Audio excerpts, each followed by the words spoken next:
주말 사이에 지도부 줄 사퇴로 국민의힘은 그야말로 혼돈의 상황을 겪고 있습니다. 긴급 의원총회까지 열고 비상대책위원회 전환을 위한 당내 의견을 수렴했는데 비대위 체제 동의한다는 결론이 나왔습니다. 정치권 소식 국회에 취재하고 있는 김경수 기자와 자세히 짚어보겠습니다. 어서 오십시오. 안녕하세요. 자, 김경수 기자, 의원총회가 조금 전에 끝났는데 어떻습니까? 생각보다 좀 짧게 하고 끝난 것 같아요. 네, 맞습니다. 그 오후 3시에 의원총회가 긴급 의원총회가 소집이 됐고 아무래도 비대위 전환 문제를 두고 굉장히 난상 토론이 벌어질 거다. 이래서 좀 길어지지 않을까 하는 예상도 있었는데 의외로 50분 만에 끝이 났습니다. 그리고 그 결과 의총 결과를 곧바로 원내 대변인들이 발표를 했는데 어떤 내용이냐면 당이 현재 비상 상황이라는 데에 대해서 의원 중에 극소수를 제외하고는 다 동의를 했다. 이런 얘기를 했습니다. 총 오늘 의원총회에 89명 의원이 참여를 했다고 하는데 이 중에 1명만 그 다른 의견을 밝혔고 나머지는 다 동의를 했다. 그리고 권성동 원내대표의 거취에 대한 논의는 없었다. 이런 얘기를 했습니다. 그러니까 국민의힘이 최근에 비대위 전환 문제를 두고 굉장히 갑론을박이 많았고 이견이 많았는데 비대위 체제에 동의하는 쪽으로 좀 의원들의 총의를 모았다 이렇게 정리를 해볼 수가 있을 것 같습니다. 의총 시작하기 전에 권성동 원내대표가 모두 발언을 했었는데 여기서도 좀 비슷한 얘기가 있었습니다. 먼저 좀 들어보고 오시죠. 네. 특단의 조치가 필요합니다. 한편 지난 주말 최고위원들의 사퇴가 이어졌습니다. 의결권을 갖고 있는 최고위 구성원 5명 중 5명이 사의 표명을 했습니다. 게다가 당 대표는 사고 상태입니다. 현재의 혼란을 극복할 수 있는 현실적 방법은 비대위 체제로의 전환이라는 다수의 목소리를 들었습니다. 의원 여러분의 총의와 용단을 부탁드립니다.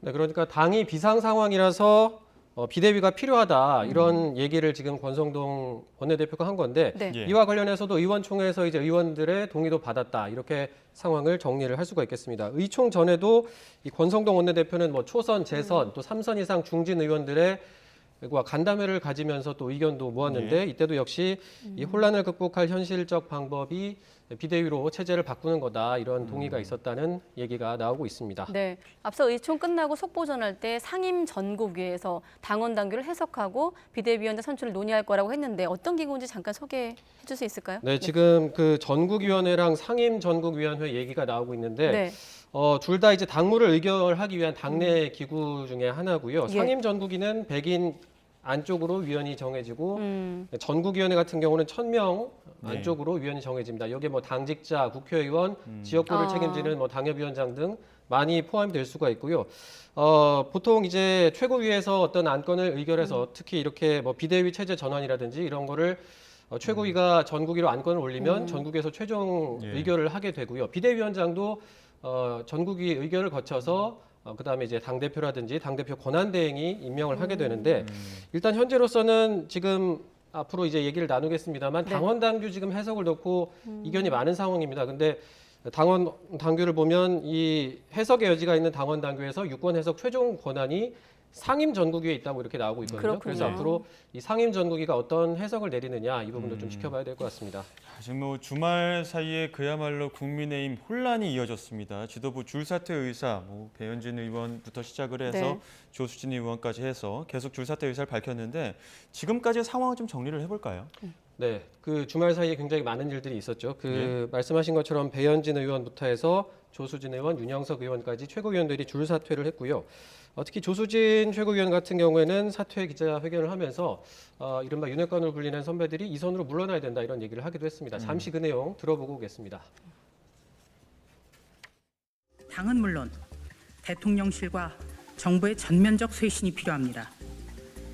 바닥을 치고 올라가려면 여권 삼축의 동반 쇄신이 이루어져야 합니다. 이른바 윤핵관이라 불리는 선배들도 총체적 복합 위기의 근본적 원인을 깊이 성찰해 주십시오. 정권 교체를 해냈다는 긍지와 자부심은 간직하되 실질적인 이 선으로 모두 물러나 주십시오. 네, 그 일요일에 있었던 이제 사퇴 기자회견인데 같은 날 권성동 원내대표도 직무대행, 그러니까 당대표 직무대행에서 물러나겠다 이렇게 밝혔거든요. 근데 원래 권성동 원내대표 같은 경우에는 비대위에 처음엔 거부감을 표했다가 그다음에는 비대위 자체에 반대하는 건 아니다. 공감대는 가지고 있다라고 했다가 일요일에 이제 직무대행을 내려놓고 조속히 비대위로 갈 수 있게까지 노력을 하겠다. 이렇게까지 입장이 바뀌었습니다. 그러니까 아예 비대위 전환으로 가닥을 잡았는데 이렇게 주말 사이에 권성동 이 대표의 입장이 바뀐 걸 두고 이른바 윤석열 대통령의 의중, 윤심이 작용한 게 아니냐 이런 또 해석이 나오기도 했습니다. 민주당의 우상호 비상대책위원장은 만약에 윤심이 개입한 게 사실이라면 심각한 문제라고 얘기를 하기도 했는데요. 이 발언도 잠시 들어보겠습니다. 집권당 내부 사정에 직접적으로 개입해서 감나라 배나라 하고 있다면 참으로 어려운 상황이 계속될 가능성이 높다 이렇게 판단합니다. 왜냐하면 이제 이렇게 되면 집권당의 모든 상황은 결국 대통령 책임이 되기 때문입니다. 그러면 후임 비대위원장도 대통령이 임명하시는 것이냐? 네. 자, 김경수 기자. 일단 비대위로 가는 게 맞느냐, 아니냐를 놓고 당내 의견이 있었는데 의총에선 일단 비상 상황이다. 여기에 대한 공감대까지 이룬 모습이더라고요. 자, 그런데 아까 말했던 당원 당규 얘기가 될 텐데 비대위로 가려면 넘어야 할 산이 많다고요?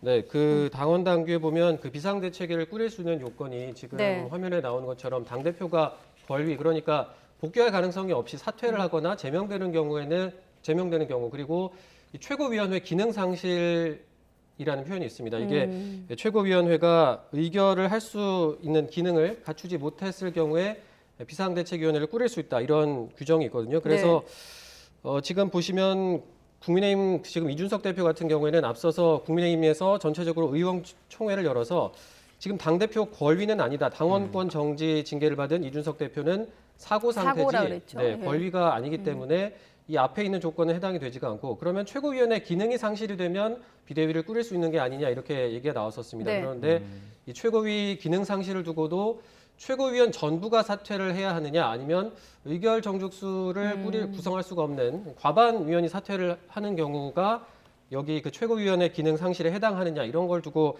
이견이 많았습니다. 그래서 지금 최고위원 앞서 3명이 사퇴를 했지만 나머지 또 2분 정미경, 김용태 최고위원 같은 경우는 사퇴 의사를 밝히지 않았기 때문에 네. 이게 지금 최고위 기능 상실이냐 아니냐를 두고 굉장히 이견이 있었고 해석에 문제가 있다라고 이견이 있어 왔습니다. 그런데 지금 어쨌든 오늘 의총에서는 꼭 이 두 가지 상황이 아니라 당대표 권위에 오는 또는 최고위원회 기능 상실일 뿐만 아니라 저기 뒤에 보시면 기능 상실되는 등 당의 비상 상황이 발생한 경우 이 부분에 이제 주목을 해서 네. 현재 여당 지지율, 대통령 지지율도 낮고 대내외적으로 위기가 많기 때문에 그리고 당의 혼란을 수습해야 되기 때문에 지금 현재 당의 위기 상황이 맞다 이런 데에 이제 의총을 열어서 공감대를 형성을 했다 이렇게 볼 수가 있겠습니다. 여야를 떠나서 어떤 당원 당규 해석할 때 꼭 저 등이 예. 문제가 되는 경우가 많더라고요. 네. 지금 최고위 기능 상실에 대한 부분도 유권 해석이 필요한 상황이고 지금 비상 상황인 거에 대해서는 의총이 모두 공감대를 이루긴 했는데 지금 이런 유권 해석을 두고 교통 정리를 하려면 결국 이 교통 정리라는 주체가 필요하고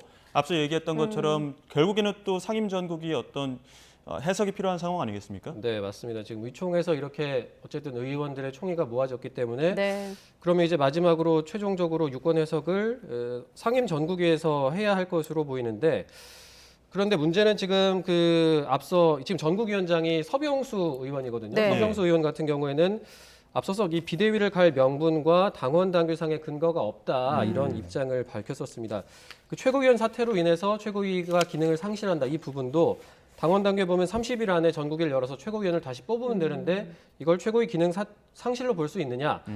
그리고 또 의총에서 직무대행 체제로 이미 결론을 냈는데 이걸 뒤집을 만한 상황 변화가 없다 이런 입장을 밝혔었거든요. 그런데 일단 오늘 의총에서는 의원들이 등 비상 상황을 이렇게 집중을 해서 거기에 포커스를 맞춰서 결론을 냈기 때문에 네. 지금 서병수 의원, 그러니까 전국위원장의 입장이 어떻게 바뀌었는지 좀 추가로 취재를 해봐야 될 것 같은데 일단 앞서서는 이런 지금 문제를 두고 굉장히 이견이 있었던 상황입니다. 그 의총 전에 서병수 전국위원장의 입장이었다는 얘기네요. 네, 맞습니다. 자, 당장 이준석 대표 측에서도 비대위 추진 움직임에 반발을 하고 있습니다. 구체적으로는 아까 김 기자가 언급했던 정미경, 김용태 최고위원 아니겠습니까? 네. 네. 그 제가 질문을 정확히 못 들었는데 다시 한번. 네, 당장 이준석 대표 측에서도 비대위 네네. 추진 움직임에 반발을 하고 있죠? 네, 그렇습니다. 그 비대위 얘기가 나왔을 때부터 그 이게 이준석 죽이기 아니냐 이런 얘기가 나왔던 게 네.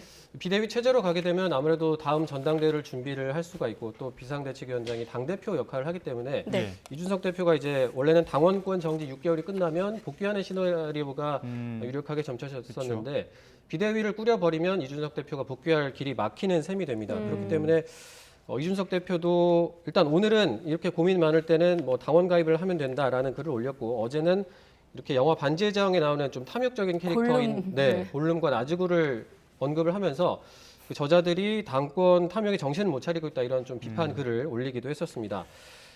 그리고 말씀하신 것처럼 정미경, 김용태 최고위원 그 이준석계로 분류가 되는데 어떤 이야기를 했는지 지금 비대위를 반대하고 있거든요. 잠시 들어보고 오겠습니다. 이제는 하다 안 되니까 그 최고위 기능을 상실시키려고 그 순번을 정해놓고 마치 한 사람씩 지금 사퇴를 하고 이준석 대표를 그 내쫓으려고 하는 거였구나. 그게 다 드러났다는 생각이 드는 거예요. 국민들께서도 이제 다 아시지 않겠습니까? 원내대표이기 때문에 당대표 직무대행을 하는 건데 원내대표는 유지하고 당대표 직무대행을 내려놓는다? 그럼 말도 안 되는 거고요. 예를 들어 대통령 사고 상황에 국무총리가 저는 국무총리직은 유지하고 직무대행은 안 하겠습니다라고 말하면 어느 국민이 납득하겠습니까? 본인께서 직무대행을 버거워하시는 것 같으니 저는 이제는 원내대표직도 내려놔야 된다고 생각합니다. 네, 그 두 사람의 이야기를 들어봤는데 그 비대위 전환이 문제점을 이렇게 얘기를 하고 있거든요. 그 비대위로 바뀌었을 때 그리고 또 한 가지 문제가 이게 이제 앞서 이준석 대표에 대한 당 윤리위 결정을 좀 무효화하는 그러니까 아까 말씀드린 것처럼 이준석 대표가 복귀할 수 있는 길이 막히는 셈이기 때문에 이준석 대표가 이제 법적 대응에 나설 수 있고 이런 경우는 또 법원이 이준석 대표 측의 주장을 받아들일 가능성도 있다 이런 얘기도 있거든요. 그렇게 되면 당이 더 혼란스러워질 수 있지 않겠냐 이런 네. 의견도 있고요. 그리고 앞서 그 김용태 청년 최고위원도 마찬가지로 지금 비대위로 갈 근거 그리고 또 정치적 이유가 없다 이런 얘기를 하면서 권성동 원내대표도 원내대표직에서 물러나야 된다 이런 얘기를 했습니다. 이게 왜 그러냐면 그 권성동 대표가 일요일에 직무대행직을 내려놓겠다고 얘기를 했는데 그 직무대행 체제로 갔던 그 근거가 됐던 당원 당규를 보면 그 당대표가 사고 등으로 직무를 수행할 수 없을 때 원내대표 그리고 최고위원 선거에서 득표를 많이 한 사람 순으로 이렇게 직무대행을 하게 돼 있는데 권성동 대표가 원내대표기 때문에 직무대행을 했던 만큼 직무대행을 내려놓으려면 원내대표도 사퇴해라 이런 주장입니다. 그런데 권성동 원내대표는 올해 4월에 이제 취임을 했거든요. 아직 그 100일 정도밖에 되지 않은 상황이라서 어쨌든 그 사퇴 압박을 받고 있는 건데 이렇게 사퇴를 하게 되면 불명예 중도 사퇴를 하는 거라서 이 부분을 좀 어떻게 받아들일지도 좀 지켜봐야 될 것 같습니다. 홍준표 시장도 그 점을 저격하고 있더라고요. 네, 맞습니다. 워낙 뭐 여당 내부가 혼란스럽기 때문에 야당인 민주당은 지금 이 상황 어떻게 보고 있습니까? 네, 민주당에서도 이 지금 여권의 수습 능력이 좀 의심이 된다 이런 얘기들도 나오고 있는데 먼저 그 우상호 비상대책위원장의 발언 잠시 들어보시죠. 네. 국민들이 볼 때 되게 황당한 주장이죠. 오히려 제 주변에서는 우상호가 여당복이 있다 이렇게 얘기하거든요. 그래서 지금 무슨 복 타령할 때냐. 네? 지금 그 김기현 의원도 아마 자기 차기 전당대회 출마하려고 하다 보니 개인적인 어떤 발언들을 하시지만 각자 다음 전당대회에서 당대표들 생각으로만 가득 차 있어서야 권력 다툼으로 볼 수밖에 없는 것을 좀 계속 제공하고 계시지 않나. 네, 그 저 발언이 나온 좀 배경을 말씀드리면 네. 그 우상호 비대위원장의 발언 나온 배경은 원래 그 김기현 국민의힘 의원이 그 이재명 의원 발언에 대해서 좀 비판을 했습니다. 그러니까 이재명 의원이 최근에 저학력 저소득층의 국민의힘 지지자가 많다. 그리고 나라가 무당의 나라가 되어서 그런지 자신과 관계없는 일을 자꾸 여권에서 엮고 있다. 이런 발언을 한 것에 대해서 김기현 의원이 이제 그 발언을 비판하면서 야당복이 있다. 그러니까 그 이재명 의원 측 상대당이 잘못해주니까 우리가 반사이익을 얻고 있다. 이런 취지로 언급을 했는데 우상호 비대위원장의 조금 전에 저 들어보신 발언은 오히려 우리가 여당복이 있다. 그리고 여당이 지금 제대로 수습을 못하고 있는데 무슨 말이냐 이렇게 네. 돌려준 셈이 됐습니다. 우상호 비대위원장은 윤석열 대통령과 그리고 안철수 의원을 향해서도 좀 비판의 목소리를 내고 있는데요.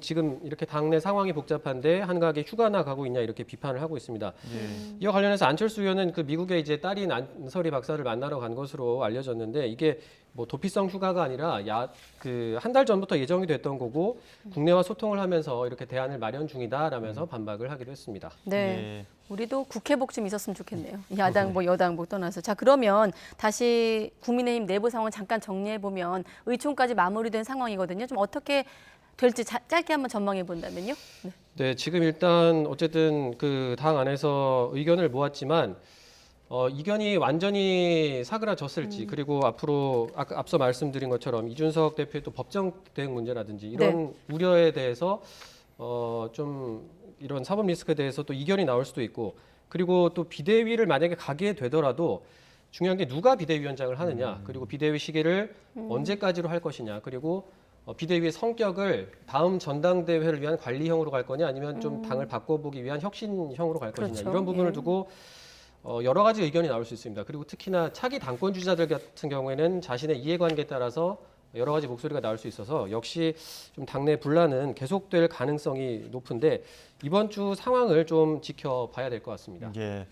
민주당 상황도 좀 지켜봐야 될 것 같습니다. 지금 8월 말에 전당대회 앞두고 있는데 컷오프 통과한 3명 주말 동안 바쁘게 움직였지만 국민의힘 내용 때문에 다소 눈에 띄지 않았던 것 같아요. 네, 아무래도 지금 뉴스가 여당 쪽으로 많이 몰리다 보니까 조금 그런 측면이 없지 않아 있긴 한데 그 예비 경선을 통과한 이재명, 박용진, 강훈식 이렇게 세 사람인데 이재명 의원 오늘 오전에 국방위원회를 참석을 했습니다. 자기 그 상임위원회 첫 데뷔전을 치른 건데 인사말에서 이제 국방이 핵심적인 부분이고 외교 국방 안보는 정쟁 대상이 되면 안 된다 이런 말을 하기도 했습니다. 오늘 저녁에는 인천에서 자기 지역구가 있는 곳이죠. 당원 지지자들과 만나서 소통 행보에 나서는데 그 예비 경선 때는 공개 행보를 좀 자제했었는데 지금은 좀 달라진 모습을 보이고 있습니다. 박용진 의원 같은 경우에는 오늘 언론 인터뷰가 많이 잡혀 있고요. 이 언론 인터뷰들을 통해서 당 혁신 비전을 강조하고 있고 강훈식 의원은 대구에서 기자간담회 또 기초의원 간담회 또 청년 당원들과 만나면서 당심 공략에 나서는 모습입니다. 네. 일단은 당권 레이스 초반인데 이재명 의원, 박용진 의원이 발언을 놓고 좀 맞붙는 양상으로 보여요. 어떻습니까? 네, 좀 그 이재명 의원하고 박용진 의원이 좀 대립각을 세우는 모습이 좀 보이고 있는데 앞서 30일에 그 이재명 의원이 경북 안동에서 지지자들을 만나면서 이 당의 의원 욕하는 플랫폼을 만들자 이런 좀 주장을 했습니다. 네. 당시 발언을 잠깐 들어볼 수 있으면 좋을 것 같은데요. 잠시 들어보고 오시죠. 그 당의 그 온라인 플랫폼을 만들어가지고 욕하고 싶은 우리 국회의원, 단체장, 당 지도부 있으면 거기다 욕할 수 있게 비난할 수 있게 한 칸을 만든 다음에 오늘의 가장 많이 비난받은 국회의원 땡땡땡. 네, 그러니까 이 이재명 의원의 주장 취지는 당에 이제 의사 표현을 할 통로가 없으니까 의원들 번호를 알아내서 뭐 지지자들이 의원들에게 직접적으로 문자를 하고 하니까 아예 당내 공식적인 플랫폼을 만들어서 좀 직접적인 소통을 강화하자 이런 취지로 얘기를 한 거라고 이제 설명을 하고 있는데 이제 앞서도 보셨다시피 오늘의 뭐 가장 많은 비난을 받은 의원, 가장 많은 항의 문자를 받은 의원을 뽑겠다 뭐 이런 부분이 지금 여기에 대해서 박용진 의원 같은 경우에는 이게 이제 자신과 반대 의견을 내놓는 소신에 대해서 이걸 숫자로 좀 겁박하려는 게 아니냐 이렇게 비판을 했거든요. 여기에 대해서 이제 이재명 의원은 앞서 말씀드린 것처럼 직접적으로 당원들이나 국민들이 의사결정에 참여를 하고 이런 소통의 기회를 늘리기 위한 취지다 이렇게 설명을 한 상황입니다. 또 의원 욕하는 플랫폼이라고 이렇게 발언 취지를 왜곡하고 있다 이런 또 주장을 하기도 했는데요. 앞서서도 이제 뭐 저소득 저학력층에서 국민의힘 지지가 많다 그리고 이게 언론 탓이다라는 발언을 이재명 의원이 하면서 이게 또 좀 논란이 됐었는데 박용진 의원은 앞서서도 이 이재명 의원이 발언이 선민의식 또 뭐 빈자를 향한 혐오 발언 남 탓이라면서 강하게 비판을 한 적이 있습니다. 그러니까 박용진 의원 같은 경우는 반 이재명을 강조를 하면서 자기의 그 선명성, 차별성을 강조하고 있다 이렇게 볼 수가 있을 것 같고요. 그리고 이제 97그룹 주자 박용진, 강훈식 의원의 후보 단일화 문제도 굉장히 관심이지 않습니까? 그 어차피 뭐 당대표는 이재명이다 이런 어대명 기류를 좀 바꿀 수 있을 만한 게 이제 박용진, 강훈식 두 사람이 단일화를 해서 이제 1대1 구도를 만들면 좀 바람이 일 수 있다 이런 전망이 나오고 있는데 박용진 의원 같은 경우에는 단일화를 첫 당원 투표가 시작되는 8월 3일 전에 빨리 해야 된다 이런 주장이고 강훈식 의원 같은 경우에는 비전 경쟁이 중요하지 정치 공학적 단일화는 안 된다 이런 입장을 밝히고 있습니다. 이 상대적으로 박용진 의원 같은 경우에는 지난 대선 경선에도 나왔었고 인지도가 좀 높은 편이기 때문에 예. 빨리 단일화를 하자 이런 주장이고 강훈식 의원 같은 경우에는 아무래도 자신의 비전, 가치를 알릴 시간이 필요하다 이런 판단을 하는 것 같습니다. 30일 저녁에 두 사람이 만나서 단일화를 논의를 했고 예. 원칙적으로는 합의는 했지만 아직 그 시기 방식을 두고 이견은 여전한 것으로 지금 평가가 되고 있습니다. 예, 그렇습니다. 여기까지 듣도록 하겠습니다. 지금까지 김경수 기자와 함께 정치권 소식 짚어봤습니다. 오늘 말씀 네, 고맙습니다. 수고했습니다.